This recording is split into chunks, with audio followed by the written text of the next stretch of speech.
है परमेश्वरलाई त्यसको निम्ति हामी धन्यवाद दिन्छौँ।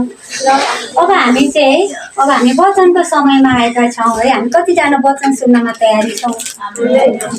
आज मानिस रोटीले मात्र होइन परमेश्वरको मुखबाट निस्केको वचनले जिउँछ।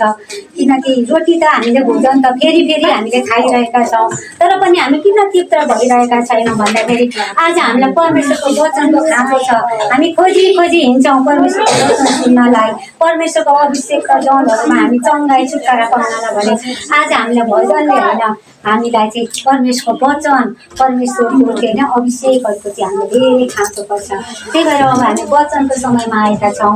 अब हामी वचन सुन्नेछौँ है। अनि वचनको निम्ति प्रार्थना गर्न चाहिँ यो समय चाहिँ म हाम्रो पास्टर जन बुवालाई दिनेछु। उहाँले हाम्रो वचनको निम्ति प्रार्थना गर्नुहुन्छ यस समयलाई।